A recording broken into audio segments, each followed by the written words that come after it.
जो लोगों का जो घर है वो भी तोड़ दिया जा रहा है उसकी स्वीकृति नहीं होने के कारण। हमने पूछा ऐसा क्यों है, तो बताया कि ये ज़मीन जो है अधिग्रहण नहीं किया है।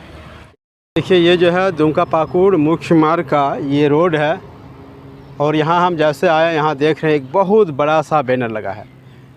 जानकारी के लिए बता दें, ये जो है अमरापाड़ा, काठीकुंड और गोपीकांदर होते हुए दुमका जो है कोयला गाड़ियाँ काफ़ी संख्या में चलती है। और एक बड़ा सा बैनर है, बैनर में क्या लिखा है ये आपको दिखाते हैं। देखिए बैनर में है पचुड़ा कोयला खान परिवहन प्रभावित संघ अमरापाड़ा गोपीकांदर काठीकुंड जिला दुमका प्रखंड आम सूचना जनहित में। और ये बड़ा जो लिखा है देखिए, अमरापाड़ा गोपीकांदर काठीकुंड दुमका प्रखंड के बुद्धिजीवी जनता के साथ पचुड़ा कोल माइन परियोजना पश्चिम बंगाल पावर डेवलपमेंट निगम पश्चिम बंगाल सरकार के थर्मल पावर स्टेशनों के लिए प्रतिदिन रूप से आदिवासी रैयतों की ज़मीन को अधिग्रहण किए बिना फर्जी खनन पट्टा के आधार पर अनैतिक रूप से अमरापाड़ा गोपीकांदर काठीकुंड दुमका प्रखंड के सड़क पर करीब 10,000 से अधिक हाईवा ट्रक में तकरीबन 60,000 टन प्रतिदिन कोयले का अवैध रूप से खनन और परिवहन किया जाता है। उन्हें भारत सरकार के कोयला मंत्रालय, वन एवं पर्यावरण मंत्रालय, रेलवे के सपोर्ट से गैरकानूनी कार्य किया जा रहा है। ये इस बोर्ड में लिखा है और बहुत बड़ा बोर्ड है, बहुत बड़ा जो है एक आरोप कर सकते हैं कि भारत सरकार के कोयला मंत्रालय, देखिए यहाँ साफ लिखा है कि भारत सरकार के कोयला मंत्रालय एवं पर्यावरण मंत्रालय तथा रेलवे के सपोर्ट से गैर कानूनी कार्य किया जा रहा है। ये सीधी जो है कोयला मंत्रालय को, वन विभाग को, पर्यावरण को, रेलवे को भी जो है इसमें बताया जा रहा है। WPDCL के द्वारा किए जा रहे खनन और अवैध परिवहन के संबंध में आम नागरिकों के हितों को ध्यान में रखते हुए निम्न मांगें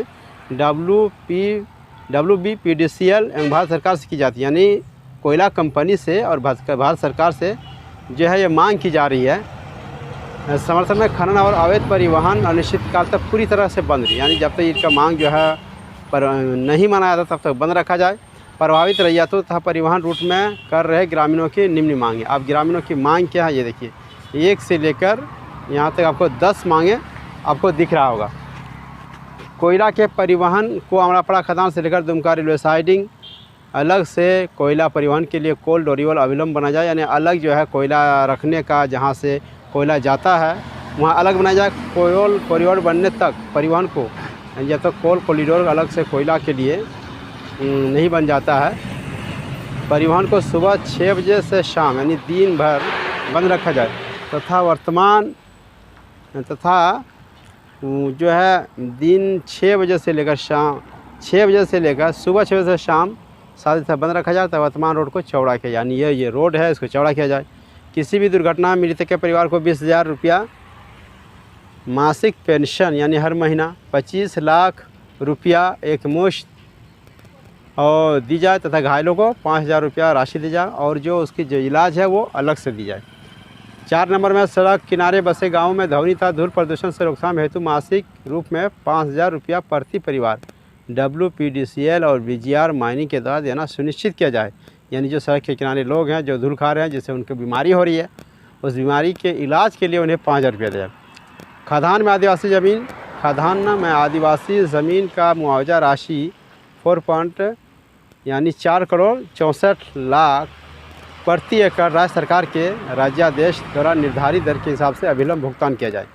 प्रत्येक परिवार के सभी 18 वर्ष से अधिक के स्त्री और पुरुषों को WPDCL के रूल में सरकारी निगम की नौकरी दी जाए।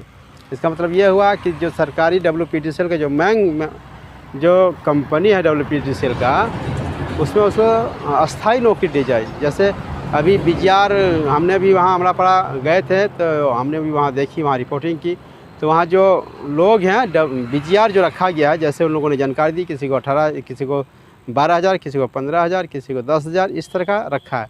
तो इसका कहना है कि WPDCL में डायरेक्ट नौकरी हो और जो उनका वेतन है 50-60 जो भी उनको मिले। भारत सरकार के रेल मंत्रालय से कोयला परिवहन के लिए रैक उपलब्ध नहीं करवाया जाए जब तक सभी उपरोक्त मांग की निर्धारित विधिवत तरीके से पूरा नहीं है। यानी जब तक पूरा नहीं होता है तब तक रेक उपलब्ध नहीं कराया जाए, यानी कोयला का जो ढुलाई नहीं हो। कोयला मंत्रालय भारत सरकार से अनुरोध है कि कोल कंट्रोलर से माइंस ओपनिंग स्वीकृति को निलंबित रखा जाए। वन एवं पर्यावरण तथा वायुमंडल परिवर्तन मंत्रालय से अनुरोध है कि पर्यावरण तथा वन भूमि की अनुमति को मांगे पूरी होने तक निलंबित रखा जाए।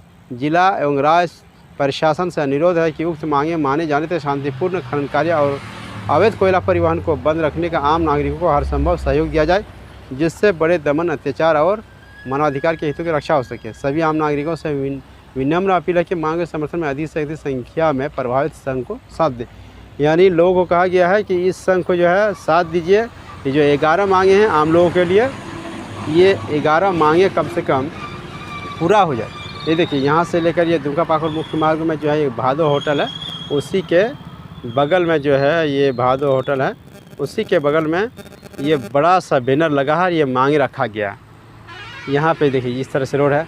इसमें से मैंने खुद अमरापड़ा, पचुवाड़ा और जो वहाँ का कोल माइंस है आपका कटहलडी, मैंने खुद वहाँ गया, देखा, रिपोर्टिंग किया। उसकी वीडियो अभी भी मेरे पास है, मेरे खबर में, मेरे चैनल में, झारखंड ग्रामीण न्यूज़ में अगर आप सर्च करेंगे तो उसका निकलेगा। बहुत वहाँ दयनीय, हकीकत में वहाँ की जो स्थिति है बहुत दयनीय है। मैंने जब गया तो वहाँ देखा रोड नहीं है, पानी की सुविधा नहीं है, क्वार्टर सब टूटा हुआ है। और जब खबर चलने के बाद पता चला कि बनाया गया। और एक बात और भी है, वहाँ से जहाँ तक मुझे जानकारी मिली, जहाँ तक वहाँ के लोगों से जानकारी मिली कि जब हम वहाँ गए तो बहुत सारे लोगों का जो है घर वैसे ही तो तोड़ा जा रहा था। यानी पहले जो ज़मीन ली गई थी पहले से, और बाद वाली वो पहले जो पेनबी या कोई दूसरा कंपनी थी वो चली गई, और बाद वाली जो कंपनी आई WBPDCL की गाड़ियाँ जो है चलती है। और ये देखिए इस तरह की कोयला की गाड़ियाँ, अगर आप इसमें जाएंगे दुर्घटना होने की भी बहुत संभावना है। तो कहीं ना कहीं जो मांग रखी गई है बहुत उचित मांग हमको लगता है कि है। और एक बात जो हम बताने जा रहे थे कि जब हम वहाँ कटहलडी गए और वहाँ पे जो है लोगों का जो घर है वो भी तोड़ दिया जा रहा है, उसकी स्वीकृति नहीं होने के कारण। हमने पूछा ऐसा क्यों है, तो बताया कि ये ज़मीन जो है अधिग्रहण नहीं किया है। यानी उसके बगल में जो कोयला की खदानें हैं और उसके बगल में जो ज़मीन बची हुई है, उन लोग का कहना है कि इसका मुआवजा नहीं मिला है। इसके बावजूद वहाँ कुछ दलाल किस्म के लोग हैं, उनके जोर पर जो है उन घरों को जो है तोड़ा गया। तो कहीं ना कहीं सरकार को भी इस पर जांच करनी चाहिए। सरकार को भी देखना चाहिए कि ऐसी आखिर गरीब आदिवासी लोगों के साथ ऐसा क्यों हो रहा है। जबकि मैंने खुद वहाँ जाके देखा कि स्थिति बेहद दयनीय है, बहुत ख़राब है। तो कम से कम ये जो आम सूचना है लोगों को जगाने की, हमको लगता है कि कारगर साबित होने वाली है। आप देख रहे हैं झारखंड ग्रामीण न्यूज़।